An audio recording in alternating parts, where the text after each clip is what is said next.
Soekarno pernah berkata, beri aku 1000 orang tua, niscaya akan kucabut Semeru dari akarnya. Beri aku 10 pemuda, niscaya akan kuguncangkan dunia. Aristoteles juga pernah berkata, good habits formed at youth make all the difference. Kebiasaan yang baik ketika muda membuat semua perbedaan. Assalamualaikum warahmatullahi wabarakatuh. Waalaikumsalam warahmatullahi. Halo para pendengar dimanapun berada, kembali lagi bersama saya Irsal di podcast cerita Nabi tentunya. Setelah sebelumnya diawali dengan narasi cinta tentang Allah, pada podcast kali ini kita akan membahas tentang pemuda. Tapi saya tidak akan sendirian, saya sudah ditemani Pak Kusnandar. Halo, Assalamualaikum Pak. Waalaikumsalam warahmatullahi wabarakatuh. Gimana nih Mbak kabarnya? Kabar dunia gimana Pak? Alhamdulillah sehat. Sehat. Ya, baik-baik aja dunia meskipun masih dalam kondisi Covid ya. Keluarga sehat Pak? Ya sekarang sih masih kondisinya masih belum normal ya. Artinya aktivitas kan masih terbatas ya karena di Indonesia masih belum sepenuhnya.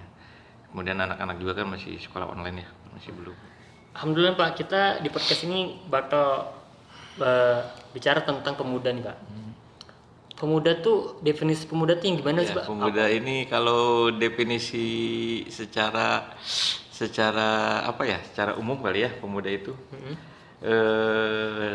Setahu saya nih ya, itu pemuda itu ada yang bilang usia 18 sampai 24 tahun katanya. Kemudian kalau di undang-undang kepemudaan yang kita di Indo ya 2009 nggak salah, itu sampai 35 tahun gitu kan. Misalnya masa-masa apa namanya, masa-masa itunya lah ya, masa-masa umurnya. Tapi kalau menurut Quran sih, kalau boleh saya sedikit sharing itu di ayat Al-Ahqaf ya, surat Al-Ahqaf ayat ke-15 tuh. Ini surat ini membahas tentang umur sebenarnya. Ada umur, tapi membahas juga tentang yang lain sih. Boleh saya bacain ya? Boleh Pak. A'udzubillahi minasyaitonirrajim. Bismillahirrahmanirrahim. Kami perintahkan kepada manusia agar berbuat baik kepada kedua orang tuanya. Ibunya mengandungnya dengan susah payah dan melahirkannya dengan susah payah pula. Masa mengandung sampai menyapinya selama 30 bulan. Sehingga apabila anak itu telah dewasa dan berumur mencapai 40 tahun. Nah, disebut 40 tahun. Dia berdoa, ya Tuhanku, berilah aku petunjuk agar aku dapat mensyukuri nikmat-Mu yang telah Engkau limpahkan kepadaku dan kepada kedua orang tuaku, dan agar aku dapat berbuat kebajikan yang Engkau ridhoi. Dan berilah aku kebaikan yang akan mengalir sampai kepada anak cucuku. Sungguh aku bertobat kepada Engkau dan sungguh aku termasuk orang muslim. Surat Al-Ahqaf ayat 15. Jadi umur 40 ini menurut sebagian referensi bahwa ini udah puncak-puncaknya umur manusia yang udah diberi akal sempurna, pemikiran sempurna. Juga kita tahu bahwa Nabi Muhammad kan diangkat sebagai nabi kan pada umur 40 tahun. Masya Allah sekali. Mungkin begitu ya. Super sekali nih para pendengar sekalian jawaban dari Pak Kusnandar. Terus kalau bicara tentang pemuda nih Pak, apa sih yang istimewa dari seorang pemuda sehingga para tokoh tuh bilang pemuda itu penting bagi peradaban Pak? Ya, pemuda itu kenapa banyak narasi-narasi yang menyatakan bahwa pemuda itu begitu dominannya begitu ya. Mungkin kalau kita lihat tidak terlepas dari sejarah ya, kalau menurut saya sejarah di dalam Quran juga, saya nggak apa-apa ya ngatip juga. Apa? Dalam surat Al-Kahfi ayat ke-13. A'udzubillahi minasyaitonir rajim. Bismillahirrahmanirrahim. Nahnu naqassu 'alaika naba'ahum bil haqq innahum fityatun amanu bi rabbihim wajidnahum huda. Artinya kami ceritakan kepadamu Muhammad kisah mereka dengan sebenarnya. Sungguhnya mereka adalah pemuda-pemuda yang beriman kepada Tuhan mereka dan kami tambahkan petunjuk kepada mereka. Ini kan di mention sama Allah ya, iya. Pemuda. Dan kita tahu surat Al-Kahfi ini kan cerita tentang pemuda. Pemuda kan. Pemuda. Begitu gencarnya mereka, begitu dinamisnya pemikiran mereka. Karena mereka menolak seorang raja waktu itu ya, yang mengaku dirinya Tuhan. Ya. Lantas mereka kan berpikir masa Tuhan begitu sih. Ya, jadi tergerak gitu. Sedangkan di antara mereka itu banyak orang kan? Iya, banyak Ya orang yang banyak orang kan? Iya. Dan mereka pemuda gitu kan.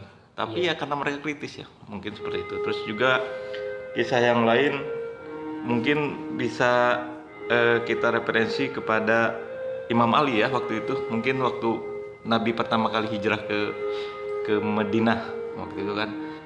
Waktu itu Nabi kan dikepung tuh di rumah Imam Ali, di rumah satu rumah dikepung. Terus kemudian Nabi Muhammad waktu itu pas mau hijrah, siapa yang menggantikan posisi Nabi Muhammad, padahal waktu itu kan udah dikepung tuh. Iya, Pak. Ya. Jadi kan benar-benar mempertaruhkan bukan hanya nyawa itu kan. Bukan hanya badan nyawa juga nyawa kan. juga. Iya, karena kan mau dibunuh tuh ya. Iya. Seperti itu kan. Jadi Imam Ali waktu itu pas ditanya waktu sama Rasul mau menggantikan, langsung aja nggak perlu kenapa harus saya yang muda, kan masih banyak yang lain lebih tua gitu. Saya kan masih banyak umurnya masih ini. Enggak begitu. Iya. Ya, samina wa atona kan langsung. Kami mendengarkan Kemudian jadi memang dari kisah-kisah sebenarnya banyak sih kisah-kisah. Mungkin yang monumental, nggak monumental ya, yang sering kita lihat di sejarah itu kisah penaklukan Konstantinopel tuh. Iya. Mungkin kita tahu semua ya, itu Muhammad Al-Fatih 1453 misalnya. Ya, waktu itu kan beliau itu kan pemuda juga, 19 tahun. Bayangin, 19 tahun umurnya menaklukkan Konstantinopel. Kenapa coba? Karena terinspirasi oleh hadis Nabi. Sesungguhnya Konstantinopel dan Roma akan takluk kepada orang Islam. Dan itu sebaik-baiknya pemimpin, sebaik-baiknya pasukan. Luar biasa coba. Terus satu hal lagi mungkin yang terakhir. Indonesia kita dijajah sampai 350 tahun. Belanda 3,5 tahun. Iya. Jepang. Terus kemudian lahir Sumpah Pemuda. Bukan Sumpah Bapak-bapak kan? Bukan. Sumpah Pemuda 1928. Merdeka 45. perlu berapa tahun? 28 ke 45 itu sekitar 17 tahun. 17 tahun. Dengan Sumpah Pemuda hanya butuh 17 tahun untuk merdeka. Coba sebelumnya. Tuh, begitu dahsyatnya mungkin ya. Bener kali kan kata Soekarno di awal tadi itu dibilang beri saya 10 pemuda. Iya. Niscaya akan kukuncangkan dunia. Betul. Ya. Nah, terus Pak dikaitkan sama yang Bapak sebutkan tadi kayak Ali bin Abi Thalib, Ibnu Abbas mungkin, terus Zaid bin Sabit, Anas bin Malik, Talha bin Ubaidillah, Soban, Zaid bin Harithah, bahkan yang sebutkan tadi juga Muhammad Al-Fatih. Nah, apa sih Pak yang membuat mereka tuh dapat kepercayaan yang penting pada saat itu? Seorang pemuda udah dikasih mandat yang sangat luar biasa, sedangkan sekarang orang masih pemuda sekarang tuh banyak yang masih terjebak narkoba, pacaran, segala macam, masih masih hura-hura. Iya. Kalau mungkin zaman juga menentukan juga ya. Menurut saya zaman atau waktu itu kali itu. Kalau dilihat dari sekilas sejarah-sejarah yang kita tahu bahwa orang-orang yang tadi disebutkan tadi itu kan benar-benar didikan Rasulullah atau istilahnya dekat dengan agama gitu ya, dekat dengan agama.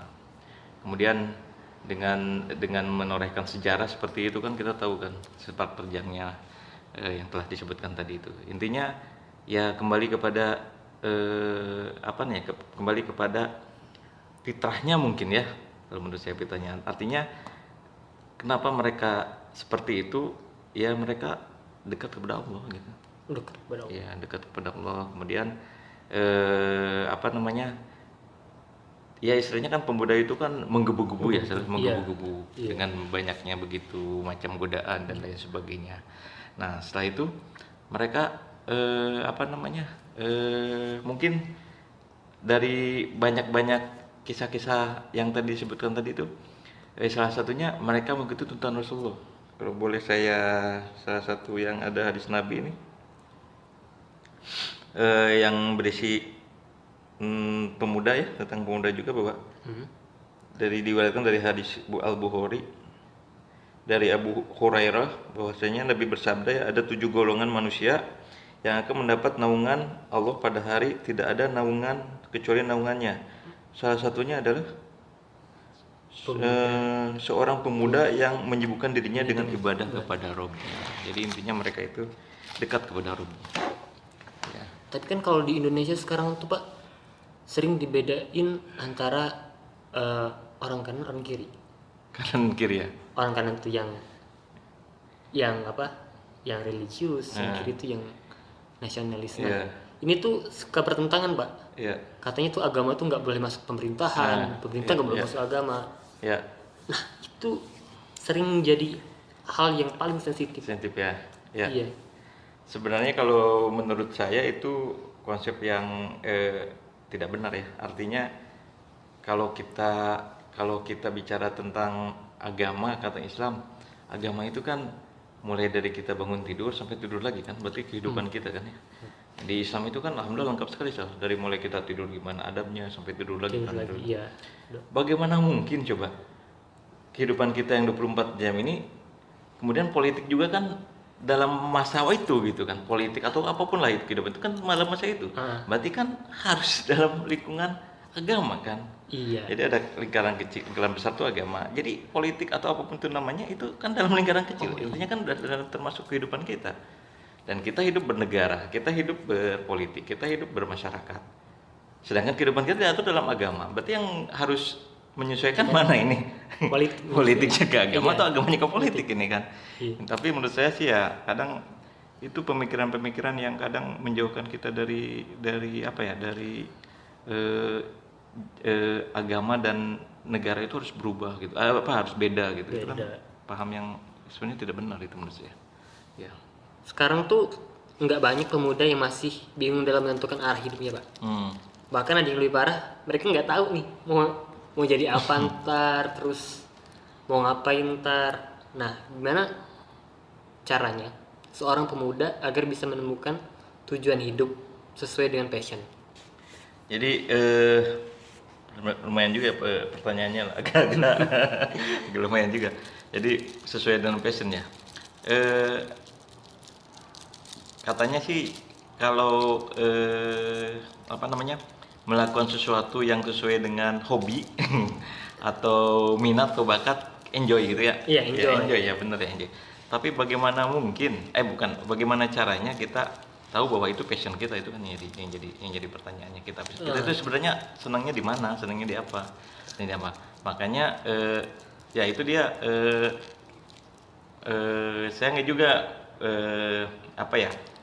kurang begitu paham juga bagaimana sih mencari passion sendiri, juga kurang paham ya. Maksudnya tidak terlalu kompetensi untuk menjawab itu ya.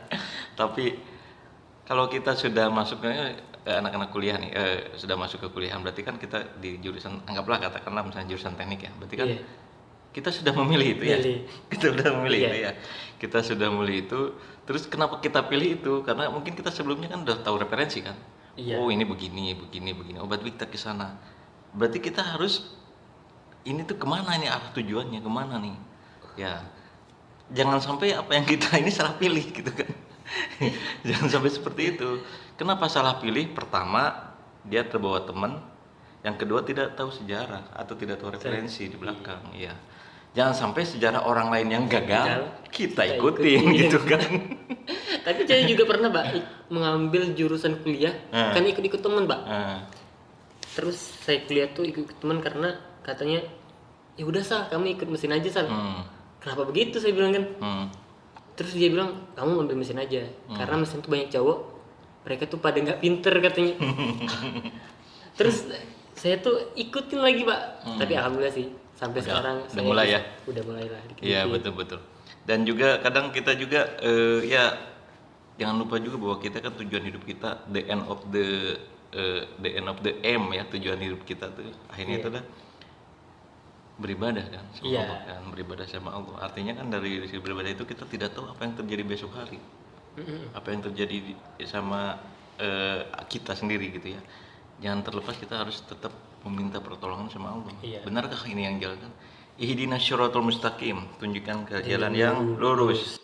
Yang lurus itu berarti yang benar ya, yang benar-benar kita yakini ya, sesuai dengan yang Allah inginkan.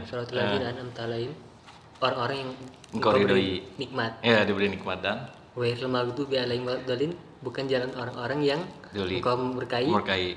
Begitu pula jalan-jalan orang-orang yang sesat. Ya, betul. Masya Allah. Kadang juga ada di surat yang lain, saya lupa ya. Apa yang kamu anggap baik belum tentu Tentu baik baik. sama Allah. Iya. Mantap. Apa yang kamu anggap buruk belum tentu buruk di hadapan Allah. Ya begitu. Artinya kalau kita memang seperti ini ya, bekerjalah kamu dengan sungguh-sungguh.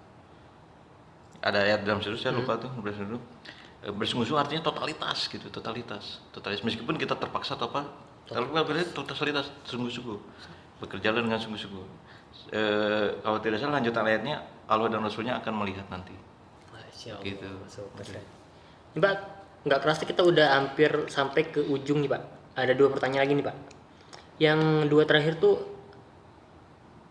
katanya sih Pak, tanda kutip nih Pak, pemuda tuh agent of change, agen-agen perubahan Pak.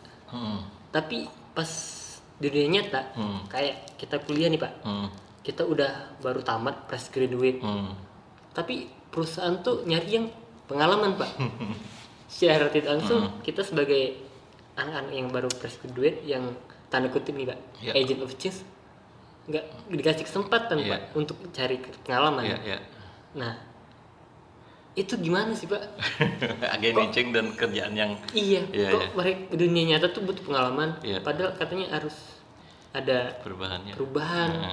Kita gimana mau merubah? Kita aja nggak diberi kesempatan. Jadi orang-orang lama aja yang kerja, kayak juga di pemerintahan segala macam. Betul. Menurut Bapak gimana? Ya itu dilema juga ya sebenarnya ya. Dilema juga, artinya di sisi lain kita dituntut untuk berpartisipasi atau ikut serta agent of change itu, di sisi lain kesempatan untuk ke sana kan malah tidak tertutup ya, karena untuk yang lebih berpengalaman untuk experience ya. Ya itu tantangan juga sih sebenarnya sih kalau kita lihat ya. Jangan sampai hal seperti itu justru mengendorkan semangat kita gitu, semangat. Ya artinya kan artinya kita kan kalau misalnya satu perusahaan nih kita tidak diterima, atau misalnya perusahaan butuh pengalaman, banyak perusahaan yang lain. Ya seperti kata pepatah juga, banyak jalan menuju surga kan. Banyak jalan menuju Roma. Iya, jangan Roma. Itu kalau udah ke Roma mau ngapain gitu kan, bingung kita kan. Iya. Ya mending ke surga. Benar sekali. Nah udah gitu mungkin seperti itu. Jadi kalau memang perusahaan seperti dilema itu ya tetaplah terus berusaha, jangan lupa juga berdoa. Mungkin seberapa cepat, seberapa lama kita bertahan. Kalau salah satu ulama pernah bilang, pernah ditanya itu, ya Syekh, bagaimana batasan bertahan itu, seorang itu harus bertahan atau bersabar? Iya. Saya lupa nama Syekhnya itu.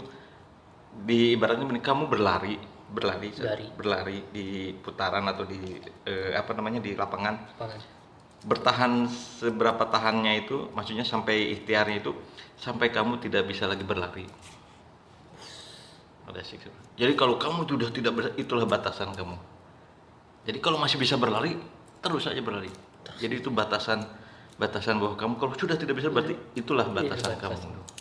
Sampai seperti itu ada. Jadi artinya terus berusaha. Kita kan tidak tahu apa yang terjadi esok hari, tapi tetap artinya kita harus berhusnuzon juga sama Allah ya. Tetap berusaha, seperti tawakal juga, bahwa kalau memang tidak ada perusahaan yang ini, terus berusaha. Mungkin itu jalan kita, siapa tahu jadi entrepreneur. Iya, amin Pak. Terus terakhir nih Pak, pertanyaan terakhir nih.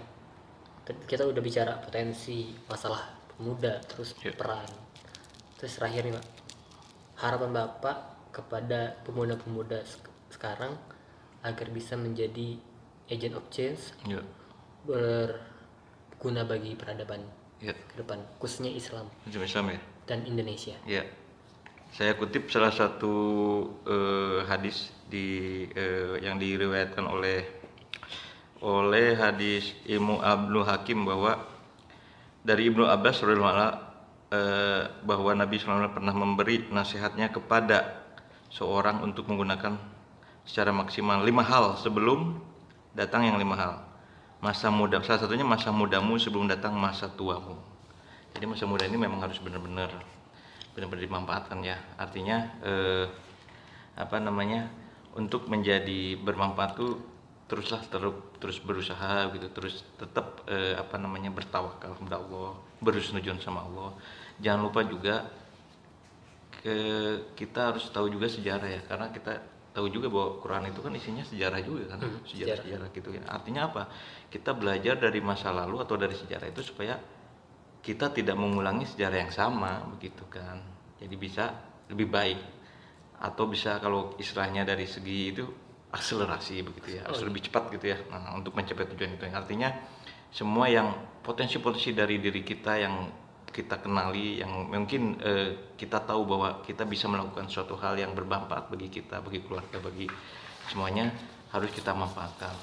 Intinya pemuda itu untuk menjadi agent of change itu tak terlepas dari nilai-nilai nilai-nilai religiusnya pertama. Terus yang kedua, jangan lupa juga tetap terus membaca sejarah dan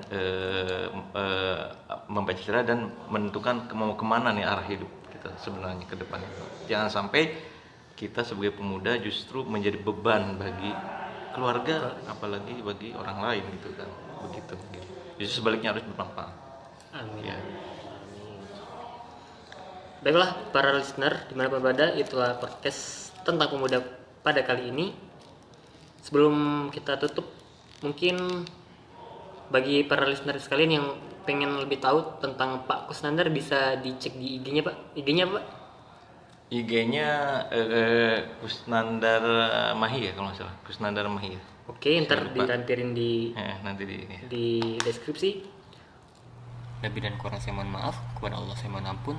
Wabillahi taufiq wal hidayah. Wassalamualaikum warahmatullahi wabarakatuh. Waalaikumsalam warahmatullahi wabarakatuh.